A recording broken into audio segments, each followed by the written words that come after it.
and welcome to the Moviescramble podcast. On today's show, it's a two-hander rather than our usual three. Our esteemed colleague Thomas is basically he's patched us. I don't think. No, he's incredibly busy with his work and everything. And if you knew what he actually did, you would be completely sympathetic to what he is having to deal with at the moment in terms of work and his studies and everything, so we can't really slag him too much, but we'll try our best, I suppose. So today it's only myself and the ever delightful Mary. Mary, how are you doing?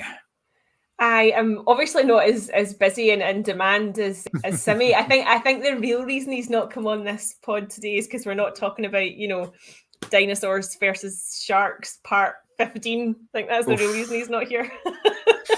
Yeah, he has been sending various images of all these dreadful films that are currently airing on Prime Video, and I kind of hate him for it because I actually start watching some of these films when he sends them through, just from sheer curiosity value. And the way that the algorithm works on Prime Video is once you start watching one of these things, you just get bombarded with them.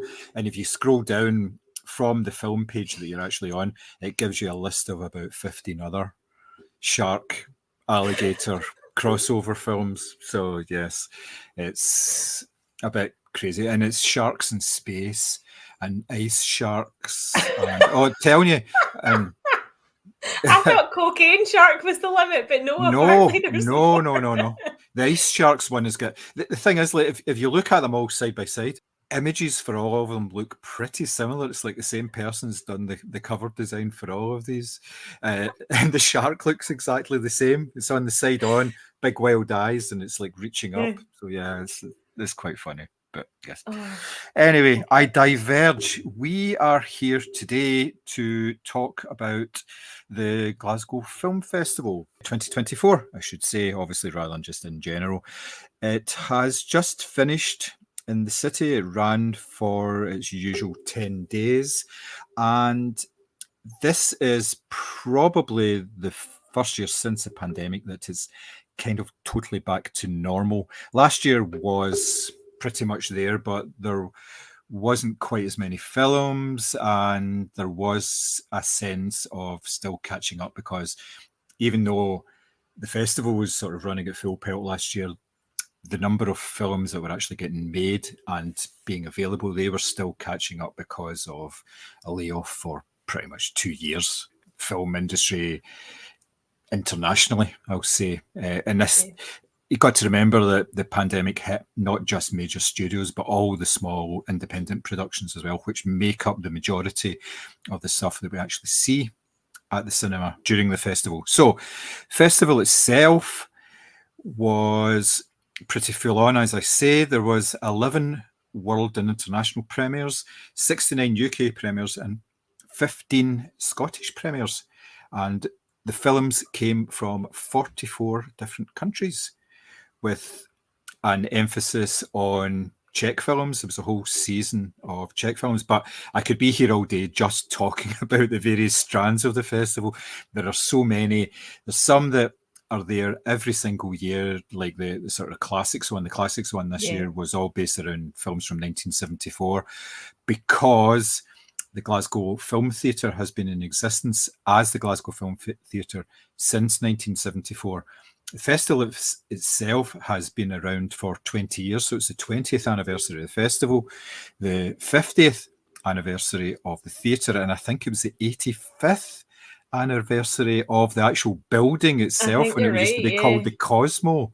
So it's all kind of aligned nicely this year. So it was a pretty big celebration, and it seemed to go down very well. Now, I'd only seen a couple of films from the fest just based on the fact that I had all sorts of other nonsense going on, so I didn't actually have the time to go. But my esteemed colleague, the diminutive dynamo, based on the number of interviews and reviews and everything that she actually did for the festival, covered pretty much the whole 10, 12 days or whatever it was of the festival itself. So what were your initial impressions of the opening gala and how it was all set out after that?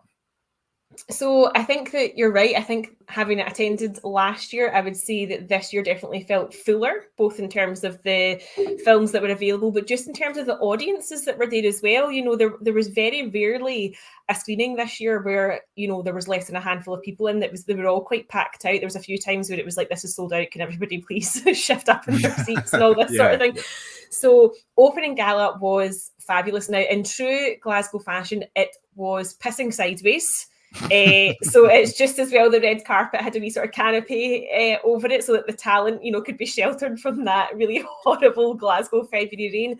But the queue was like round the block to actually get in, because Love Lies Bleeding, which is the Rose Glass film, which was the opening gala, was on in all 3 screens in the Glasgow Film Theatre. Mm-hmm. So we were in GFT1.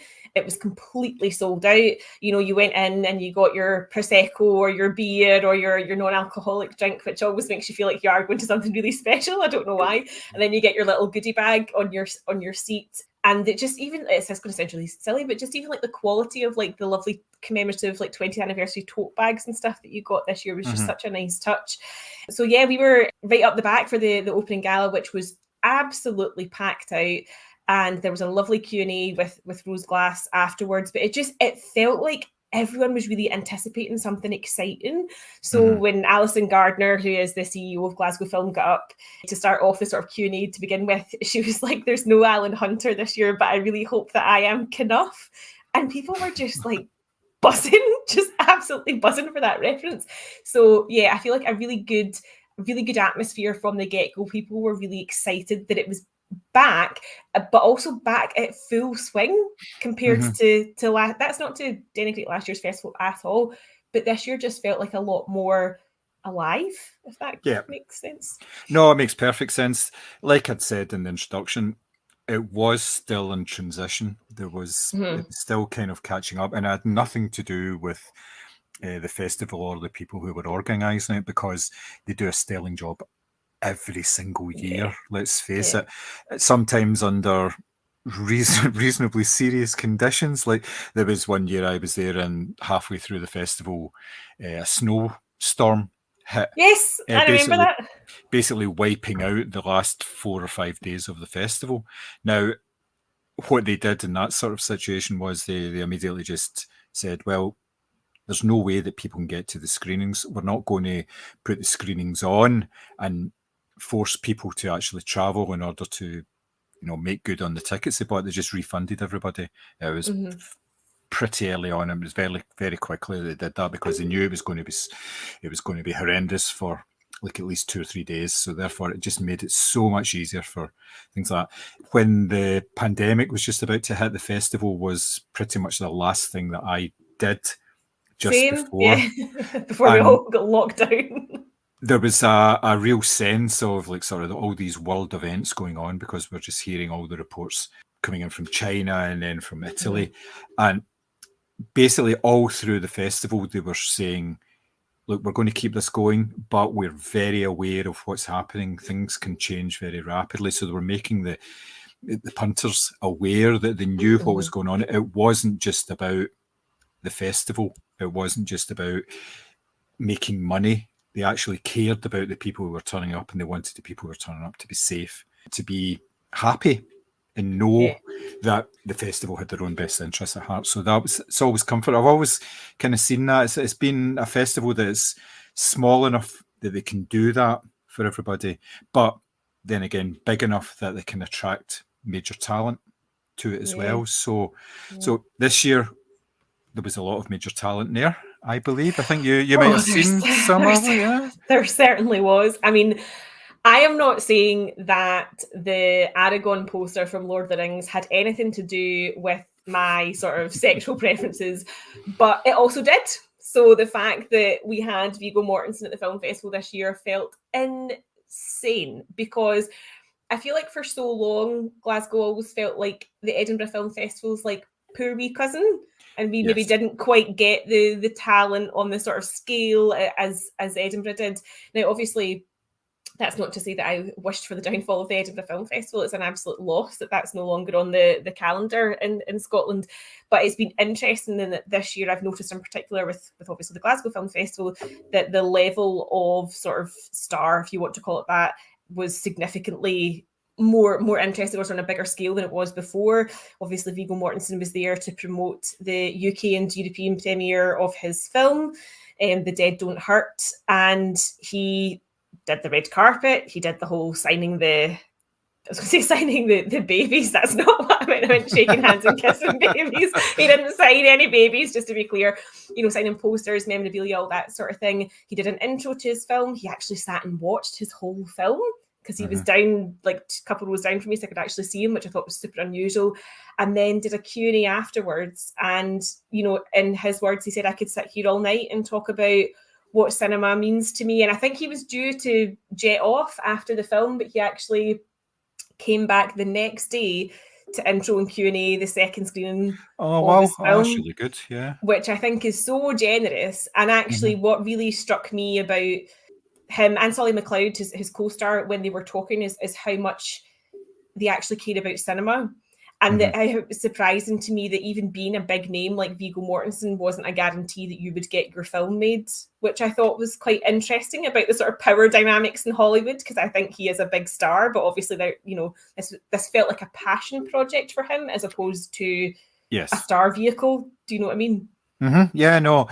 I think it's increasingly difficult for anybody to get a film made. Just there are players out there who will finance films, but they would want Viggo Mortensen to star in the film rather than direct which he didn't want to do for this particular film. He actually had to step in at basically 2 days, I think he said, before they started filming. He didn't name who it was, but he said the actor we had in mind, just for whatever reason, could no longer make it. And apparently the rest of the cast were like, Viggo, you do it. It's not as if you don't act. And he was like, no, this is not for me to act in. I want to direct. I want to concentrate on direction, because it's like a total love letter to the Western. Like the attention to detail is incredible, and the fact that he did also step in and act in it. Probably why his character is quite sort of taciturn, because maybe I feel like he just had to step in at the last minute, and maybe he didn't want as much dialogue or whatever. But yeah, I mean, I think to get stars like that involved, I think Graham Norton was at the opening gala as well. Obviously, you've got Rose Glass. You had the entire Arena FC football team joined Glasgow Film Festival for the home game and stuff like that. There was some really... Farah Nabulsi also came along to talk about The Teacher. I listened to a Q&A with her as well. Very passionate Palestinian filmmaker. And yeah, I feel like I've had my head filled in a nice way, but with people who genuinely cared about the state of cinema. And I think when, we've obviously spoken on this podcast at length about stuff and content and algorithms, and actually to hear people talking so eloquently about what they love about cinema and how much impact cinema can have and how much faith they have in it as a medium is just really refreshing. Yeah, because obviously in general terms, there is a real problem with cinema at the moment, in that there doesn't seem to be a middle ground for films. You're either talking a lot of money getting spent, upwards of $200 million on a film, or it's less than $1 million and it's a very small production.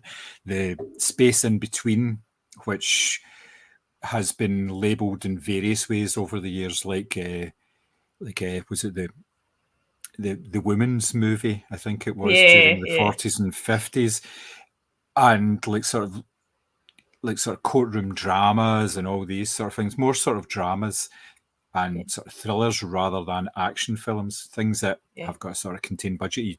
They are very difficult to get made now, and within studio systems. So maybe the likes of Netflix and Amazon sort of dabble in it, but there's very few people that are actually out there doing that in a big way. George Clooney is one of the only ones that can put his weight against the film and actually get it made without being starring in it, because he obviously did it with The Boys in the Boat. And because it was his film, and he's sort of in that sort of middle ground now, but there's very few people that can sort of sustain any sort of career in there, and he's using his clout as a major film star to do that. But I think from the interviews I've heard, From the interviews I've actually heard with him when he was promoting that film, he says, yeah, it's just as difficult for me to get funding than it is for anybody. So it's, and you are talking about the future of cinema here, let's face it. Yeah. And I think that's what was so surprising, especially with the Viggo Mortensen thing. That was interesting when you look at, like, so Farah Nabilsi's the teacher is about a Palestinian teacher and his sort of experiences of life in the West Bank and how he sort of influenced his students and his own sort of personal trauma and his own personal life. Now, you can understand why a film like that and the likes of Io Capitano, which was playing at the film festival, very much as a place in sort of conversations that are very real and about what's happening, right now. But then you have a sort of flip side of that, where you do have someone like Viggo Mortensen who's talking about, how much he just loves Westerns and how much he wanted to bring a Western to sort of contemporary audiences. And as I was watching The Dead Don't Hurt, which I absolutely loved, I mean, the soundscape alone was reason enough to go and watch it again. But it was very wordy, and it was very it was very character driven, and there were scenes where you would, again, it's that kind of classic of nothing actually happened in that scene, but you did learn a lot about maybe where this film was going or maybe where a particular character was going. And as much as I enjoyed it, and it's very much classic festival fodder, you do kind of wonder who would watch this in Cineworld, or who would watch this, and that's what I think is quite troubling, I guess, for me, because there was films that I maybe didn't enjoy as much as others during the festival, but there wasn't a single one where I thought, wow, that was terrible. But there was lots of them where I was like, oh, I really love that. I wish more people could see it. But then you just go, well, where would they? Short of the Glasgow Film Theatre itself rerunning some of these films, you kind of go, well, where would they see that? And I guess that's what's the worrying thing. Yeah. Yes, it's always interesting. I always find, especially at the Glasgow Film Festival, there is a certain leaning towards the whole sort of misery side of things. Yeah. And that basically just reflects the filmmakers themselves, where they're coming from, their own experiences, and a lot of it is, let's just say it's miserable as hell sometimes, but it's never anything less than interesting, because it's obviously a very well curated festival. They don't just show anything that comes, because they must get hundreds of films submitted for inclusion. So yes, it's always interesting, but it's not always enjoyable, I should say, because some films are not made to be enjoyed. No, but do you know what? It's funny because I feel like this year I did see a lot of misery porn. Let's just get that on the table. I did a lot of misery porn. But a couple of films that I put in my top 5 were so The Home Game, which I went to see, which is about this tiny town in Iceland, and about their desperation to play a home game with their football team, which comprises of a bunch of 40-year-olds who are breathing out their arse after doing one lap of the pitch. And it was so uplifting. But what was really funny was there was lots of boys at the screening as well, and they all had their football tops on and stuff like that as well. And I joined in, I had my football top on as well. And what was so uplifting about it was there was people actually standing up clapping and cheering, and they showed you a wee sort of, I would say maybe 20-minute section of actual football being played, and people were doing that thing. Do you know how when you go to a live game and your bum's kind of half out the seat and you're like, oh, or whatever, or clutching your hands or whatever because somebody's just missed something? That's what it was like, and it was so immersive, and people were cheering and whooping and hollering and all the rest of it. And it was so uplifting. And the same with Coup, which is the sort of kind of not so subtle allegory for the COVID lockdown as well. People were really belly laughing and really enjoying it and getting into the spirit of the tone of the film.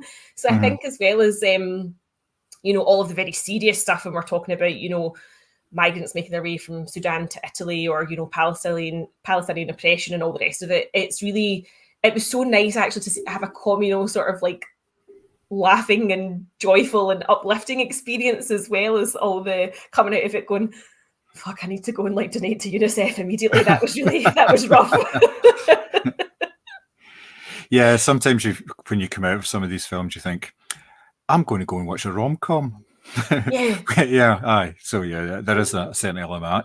You touched on your favourite 5 films, and I think this would probably be a good opportunity to actually get into that themselves. Now, what were your highlights from the festival? Now, you saw quite a number of films at the festival, and on the portal, for the people who Yes. are unaware, there was an industry/press portal where a number of films were available to accredited press members and industry members, so they could actually view the films sort of on their own time, out with of the actual showings at the festival. So there was a number of films that you could have actually seen. Now, for yourself, obviously I've read pretty much all of the reviews you did.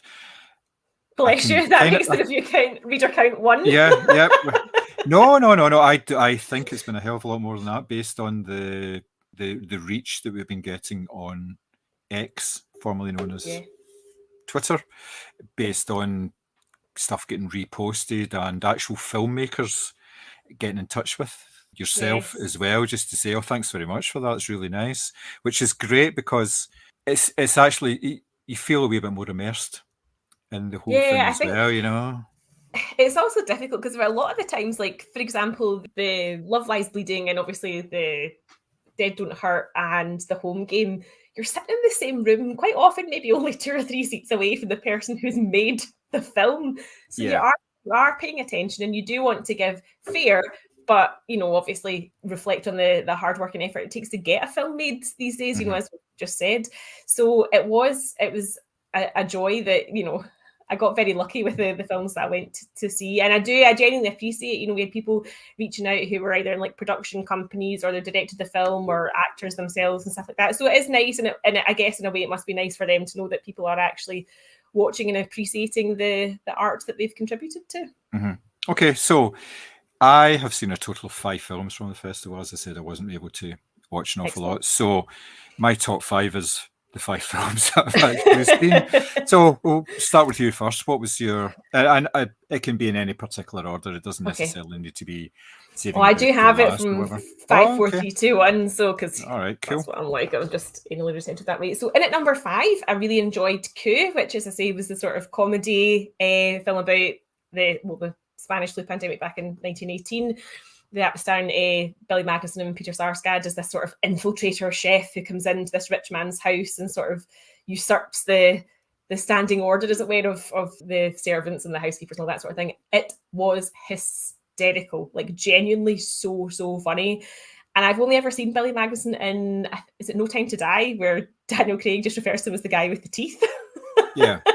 So it was nice to see him in a really fleshed out role. So I thoroughly enjoyed that. At number 4 was The Teacher, which is the Farah Nabilsi film. I thought that was very hard hitting, and especially obviously it's so easy to become sort of disengaged with the news and all the images that you see. And I think this brought it back down to a really personal level of understanding that, you know, some people are walking home from school and all of a sudden their house doesn't exist anymore just because of the, you know, particular ethnicity that they belong to. So I thought that was really well done. Number 3 was Io Capitano, which was Italy's Oscar entry this year. It obviously did not win. Zone of Interest won the Best International Picture this year. But again, that was fantastic. It really reminded me of that non-fiction book, My Fourth Time We Drowned, because it talks about its 2 16-year-old cousins from Sudan, and they basically cross the Sahara Desert, try to make it to Libya, and then try to make it to Italy as well. And I was quite openly sobbing in GFT1 watching it, to the extent where, and you're trying to do it quietly as well because it was a very full screening, but it was incredible. It was actually the director who directed Gomorrah the film that did this as well, which is why I think it got to be Italy's entry, despite the fact there's no Italian spoken. And at number 2, my besties from Iceland, The Home Game. It was just pure joy. Like, I've never felt so connected to 11, 14-year-old men that I don't know in my entire life. It was just so joyful and just so amazing, again, how communities sort of pulled together and actually still give a fuck about each other and, you know, create a nice world. And in at number 1, with 4 walkouts that I counted whilst I was watching it, was the French horror The Verdelak, which I loved. Like, I am still thinking about this film, the way it was shot, the performances, and no spoilers here because you'll see it in the trailer, the fact that the vampire was a puppet. It was batshit in the best possible way, but I am genuinely still thinking about little lines that were said, or little pieces of costume, or little bits of framing, or how actually quite unsettling and scary it was, despite the fact that you are telling yourself, like, it's a puppet. Mm-hmm. Yeah. But it was so well done. And I think as the production companies were rolling at the start, I'm sure it said Prime Video was one of them. So I really, really hope it does come to Prime's or Shudder or whatever it is, so that people can see it, because I thought it was fantastic. So different, so out there, a really fresh take on a very tired genre, and just, yeah, 4 walkouts. I've never seen that at festival before. So that was intriguing. You do get it occasionally at festivals that people walk out, because a lot of people, myself included, go in blind to a number of films. It might just be when I generally attend festivals, I generally have maybe one film in the middle that I'm only going to because it's in the middle and I've got space between 2 other films I'd quite like to fill, and I don't want to just not do anything for a couple of hours. Just it's the way it works out. So that could be the case, or they just genuinely hated it and they thought it was going to be something else. Or it could have been, I mean, was it particularly bloody or anything, or quite gory or anything like that? Yes and no. There was a couple of scenes that I was like, oh, that's a lot of blood, but nothing that would make you go, like, it wasn't like a Saw movie or something like that. It was not anything like that. Yeah, it was all quite arty. But I absolutely loved it. I just, as I say, I'm still, that and the Home Game in particular, I'm still thinking about, obviously for 2 very different reasons. But again, that was one of those things where, do you know that way you came out of the cinema both times and you were just like, I love this festival because it's just so good, and I get to see stuff like this that I'm never going to see anywhere else. So yeah, that's excellent. Good choices there. How many films did you actually watch in total, do you think? Oh, I think it's about 20. All it's right, not bad. That's a pretty decent return. Yeah, it's pretty good. Myself, like I said, Yes, I saw a limited number of films. So the first one, I think I spoke to you about this before, Baby Assassins, 2 Babies, which was pish. Yeah, it was. Which is a real shame, because I've read reviews of it and people have been very, very positive about it. There was a review on the People's Movies. My friend Paul Devine, who does the People's Movies. I don't think he wrote the review of it. It was somebody else on his team, and they were very positive about it. But it was just a really, really annoying film, and it was really poorly acted as well. Now, it's the story behind it is there's 2 sort of school-age assassins, and the whole first film was about them actually becoming assassins in the first place. But now they're established, and then they mess up and they get suspended and they have to work their way back in. But there's other people trying to kill them because they want their place within the Assassins Guild. The acting from the 2 leads was awful. It was just, even though I know maybe 1 or 2 words in Japanese, I could tell that they were just not very good. But I think a lot of that might have been down to the sort of level of the script itself. It just wasn't particularly good. The action scenes, which had been highlighted in the first film, has been really, really good. Were okay, but you could tell that they really had been staged. There was no fluidity to it. It just seemed a bit. Obviously, it was staged, but when you compare it with other films that use various like martial arts and gun fu and things like that, there's a big scene in it where they're actually fighting there's 2 of them and there's these 2 other assassins, and they're shooting at each other. And for people who are meant to be top assassins, they kind of miss everybody else so many times. Oh dear. And it's like, I don't know if you ever remember the Naked Gun film where there's a fight scene and Frank Drebin is shooting at somebody and the baddie's shooting back at him, and then the camera pans out and they're right beside each other, hiding behind 2 trash cans, and they're going with that and going down. It was kind of like that, and it was just it wasn't very good at all. It wasn't good. No. Another one was one of the Czech films, Mr. and Mrs. Dodola. I really enjoyed that. Yeah, I thought that was really, really good. It kind of drew me in very quickly because of the 2 main characters. Obviously, the background to that is there's 2 people, and they basically don't have very much and they want to get ahead, or the wife wants to get ahead more than the husband's he's just like this big sort of dolt, you know, and she says, well, you know, this, you know, go and rob this woman, and he goes, yeah, all right, yeah, I'll go and do that. And he goes away and makes a mess of it, and obviously murder ensues, and then I think they kind of get a taste for it and all. But I found that to be a really, really, really good film. It's kind of it was low key in certain elements as well, and quite to do with their sort of domestic situation and everything as well.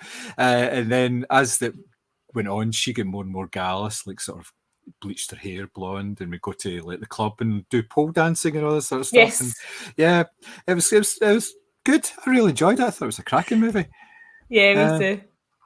Another one I saw was a film called Lousy Carter, which it was a really short film. It was like 75 or 80 minutes long. It's about a college professor who's told he's got 6 months to live.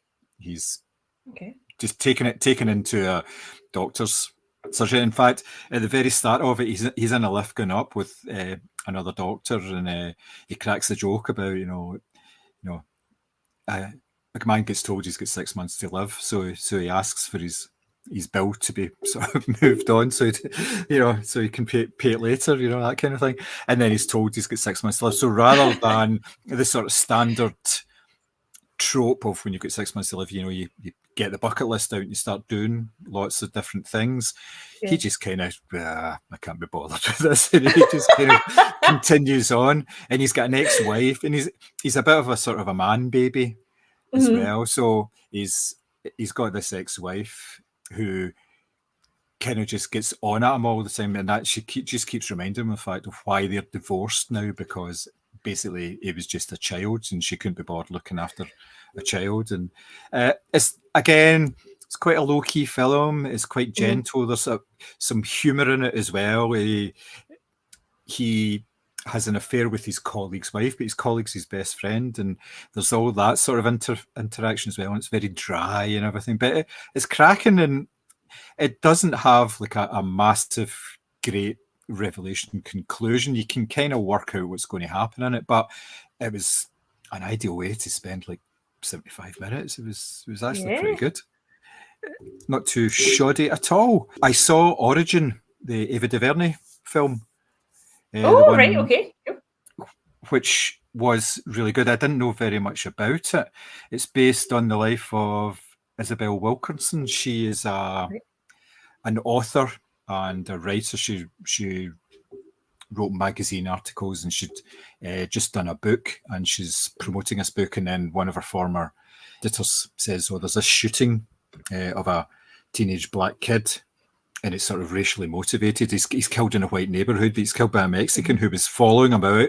And the Mexican guy actually gone to the police and said, there's this kid here and he's acting really suspiciously, And the police say, that's fine, we'll send somebody out and look at it. Don't interact. And the guy goes out and interacts with him and shoots him. Because obviously the young black guy's really scared and he tries to get away. So it's just really, really... it's powerful. So she takes a look at that, and then sort of tragedy hits in her own life and everything. She's I won't go into it, I won't spoil it in any way, but that kind of sort of pushes her off track, and then she goes back to it after a couple of years and kind of figures out that it's not actually just racism, it's all got to do with like the caste system. And so she links America and she links India, and there was another one that she links as well, and it's all got to do with sort of your station in life. It's almost like in the UK that can be working class, middle class, upper class, that kind of thing. But in India, the caste system is more prevalent, and they talk to what is it, the untouchables, they're called. These are people that are the lowest of the low. These are people that like deal with all the public toilets and all this sort of stuff, and they get nothing at all. And it's just she starts coming up with this sort of big thesis about it, and it kind of forms the basis of it, like a new book. And it's just really, really interesting the way that it all happens. That does sound great. It's a documentary, but there's sort of drama bits pulled into it, talking about various elements. They talk about the way that people were dehumanized during the Second World War, the Jewish people, they take the strip, like this whole thing about stripping them and shaving them, taking all their clothes off so they all look the same. They don't have an identity as a person anymore. They're just Jewish. So therefore it's easier to hate an idea, like or a group of people than an individual. You don't think of them as individuals. And they link that to obviously racism in the States and obviously in India as well. And it's just really, it's actually a really, really good film. And obviously one of your man crushes, John Berenthal, is in it as well. So yeah, so is he? He is, yes. Oh, so, he's so handsome. I know. And the last one, which is probably the best that I saw from the film festival, is The Burning Season, which is Jonas Chernick. He starred and wrote the film as well. And rather than being, the last couple of films I've seen of his have been sort of comedy tinged, this is quite a straight up drama, which is with regards to these two people who have a relationship as children and then again as adults. But it's told back to front. It's told from the end back in chapters. Right, okay. There's 7 chapters in a prologue, and you start at chapter 7. Well, there's a wee initial bit just at the very start, and you're given no context for it when they're just teenagers, and then it goes to chapter 7, and they are in a hotel room and they're having an affair. And then it works its way. And certain things you're kind of going, well, what's going on here? I don't understand. But things are explained as it goes back and back. And it's really, really well done. It was a cracking movie. And it wasn't comedic in any way. It was very, very dramatic. And it's just, yeah, you're kind of going, I wish I could see more of this type of film, But again, like you said, would this attract an audience to a multiplex? Probably not, which is a real shame because it was actually a really good film. I really, really enjoyed it. And I wasn't expecting it because I thought it would, just based on his previous stuff, that it would be slightly more comedic. But I was going, smashing. Love this sort of thing, It's really good. And it's kind of ideal film festival fodder because it may not be it's not miserable. It's dramatic, but it's not overly dramatic, if you see what I mean. There are moments in it that are quite light-hearted and things like that. Yeah. But it was just a lovely film, and I was very, very impressed by it. So yeah, it's all good. That is, I think that's what I will say was I feel like the press portal this year was significantly smaller than it has been in the past few years.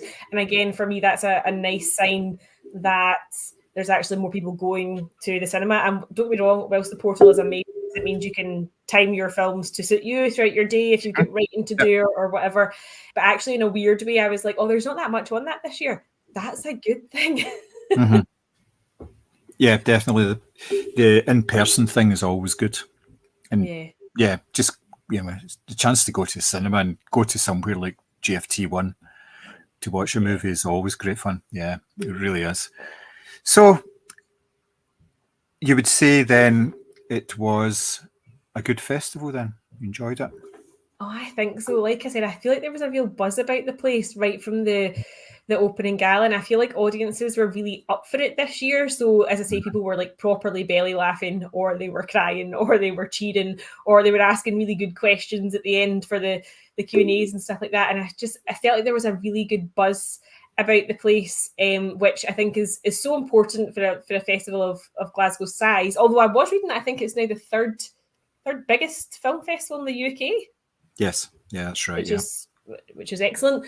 But I think it's one of these festivals where, because it's in your home city, maybe don't appreciate it from the sort of outsider's perspective. But I feel like from this year in particular, I was kind of watching other people and how they were sort of interacting with what was around them, and it felt like really buzzy, like just in a good way. People were, as I say, just really up for it, and fantastically run. Big shout out to, as I say, Tresca Mallon and the press team who answered all of my idiotic questions and was really helpful when it came to getting links set up and getting tickets sorted and stuff like that as well. And to all of the volunteers in the lovely red GFF t-shirts who were ripping up your tickets, explaining how the audience award works, handing out the movie tote bags, you know, just really, really putting a shift in. And it's just, it's fantastically done. And when you've got lovely, smiley people on the doors telling you to enjoy your film and all that sort of thing, it just makes such a huge difference. Yeah, of course it does. It really does. So obviously, with it being several anniversaries and things like that for the festival and the cinema itself, it's an ideal opportunity to look back on what your own personal highlights of festivals present and past were. Now, it can be anything at all, but for yourself, what are your sort of memorable moments from the festival? Do you know, don't get me wrong, this year being like 6 inches away from Viggo Mortensen is a personal highlight that I will take to the grave. Okay, But I think for festivals past, you know what always really sticks in my mind is going to see The Thing in the snow at Braehead. Mm-hmm. So it was my first time watching that film, and you're sitting in a wee deck chair in Escape, absolutely freezing your tits off. But it really added to the sort of overall like scariness of the film because you were sitting in snow yourself. And just I think in the past, I mean, I've seen some great films over the years, and there's been films that you feel quite smug because they come out later in the year, or they suddenly become a big festival hit, and you're like, oh, I actually saw that at Glasgow Film Festival a couple of years ago, you know, and you feel quite smug about it. But I definitely think that this year in particular, the general sort of atmosphere felt like it was back and it was like ready to take on the world. And it does make you feel really proud that that's happening in your city and in the cinemas that you're familiar with. So yeah, I would say that, as I say, Vigo's my highlight for this year, and my wee pals at Vayner FC. But in general, my main thing that always sticks out to me was seeing The Thing in the snow. That was an incredible experience. Nice. For myself, there's two linked ones. When just before High Rise came out in the cinemas, Ben Wheatley brought it to the Glasgow Film Festival for a showing, and it was in GFT1. It was a packed audience, and there was such a buzz about it when it was on, and it was a smashing film. And then he did a Q&A afterwards as well. And I don't know if you've seen any of his Q&As. He comes across really, really well because he's totally passionate about films, and he's got this sort of encyclopedic knowledge. He really, really gets it, and he understands that he's doing this for the benefit of the people who are wanting to watch the films and all that. And as part of the just at the end of the Q&A, I think he was asked, so what are you doing next? And he says, well, I've actually finished another film.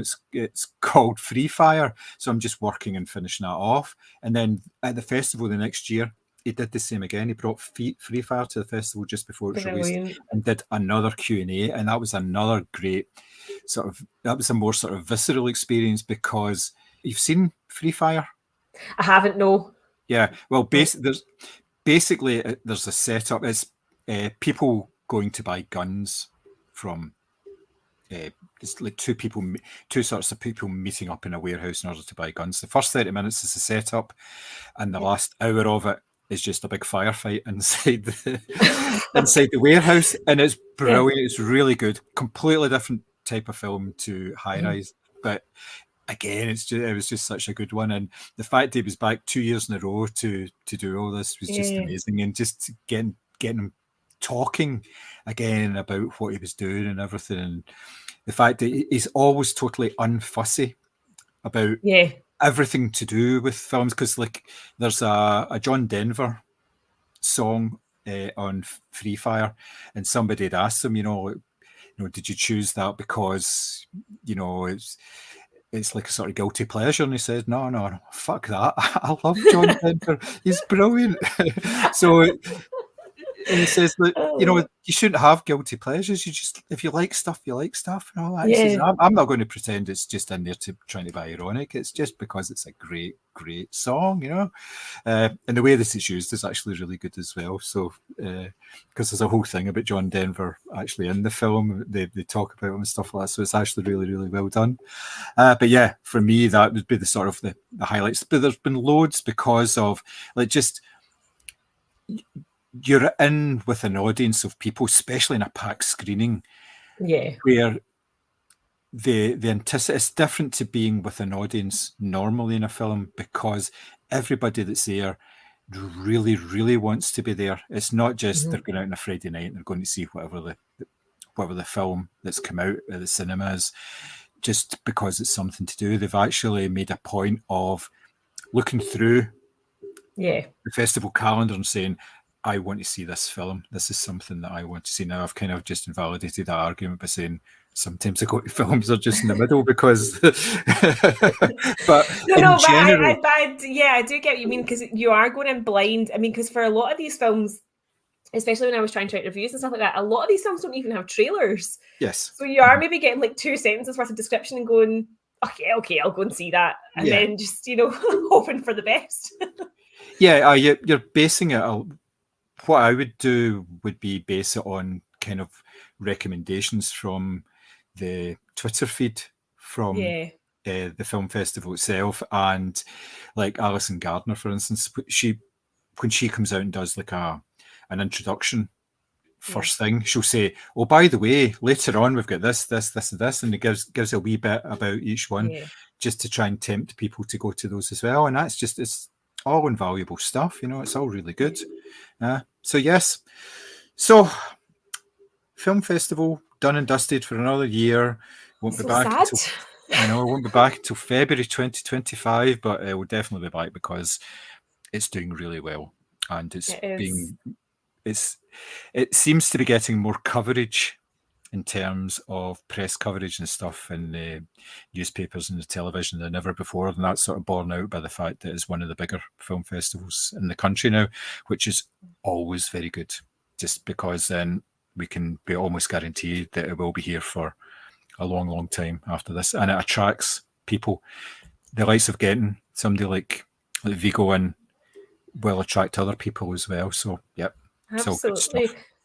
Yeah, and obviously what is particularly lovely is that despite the fact that it's clearly scaling quite significantly, is that sites like ours are still getting opportunity to provide coverage as sort of local sort of reviewers or whatever as well. I think that there's a real focus on getting people in who, yes, obviously they will benefit from coverage in Empire or The Guardian or whatever it is, but actually we know people like on the kind of smaller sites are going to go hell for leather in terms of promoting it and making sure that tweets are tagged and hashtagged appropriately and all the rest of it as well. So I appreciate that there's still this kind of sort of smaller level of support to sites like ours. Yeah, because especially with sort of bigger sites and the print publications, they have so much content anyway that there is a certain amount of noise, and sort of film festival stuff may get lost. It may just be like a small review and stuff, but like you say, the likes of ourselves, you can actually go into it in a wee bit more depth and promote it. And it is quite kind of like it's open on social media channels. If you can get the word out there, then if you get it to the right people, they'll share it and make sure it gets spread out further, especially the filmmakers themselves. They'll promote stuff to their people. So it promotes us, and it also obviously promotes the festival itself, which is always a good thing. So media reach is always nice to have. Absolutely. So there we have it. As I say, festival over for another year, and that's the podcast. We are done. If you want to get in touch with us, we are at the usual social media channels: Facebook, Instagram, X, Twitter, just anywhere that you can see the small purple Moviescramble logo. That's where we are. Please get in touch with us. If you like the podcast, please provide us with a nice 5-star review on the pod app of your choice. It goes an awful long way to actually helping us promote our content, and basically we think we're brilliant, so we want as many people as possible to listen to what we have to say. Other people maybe not so much, but we want to keep doing what we're doing, and getting good reviews out there is always helpful. So it's always nice. Again, if you want to get in touch with us, you can get us at podcast at moviescramble.co.uk, or as I say, the pre-mentioned socials as well. So we are out there. We will be back. I have a couple of ideas about what we want to cover in future podcasts, I think, especially since we've both seen Poor Things, we may Oh yes, do I feel like we've that. got a lot to talk about there. Yeah, Yeah. Furious jumping aside, yes, there's loads of things to talk about. yeah. Yeah, so that may be the next one. It's high up on the list, but we have a number of things that we're hoping to get on with. So, yep, as I say, that's the show. So from myself, thank you very much and good night. Bye.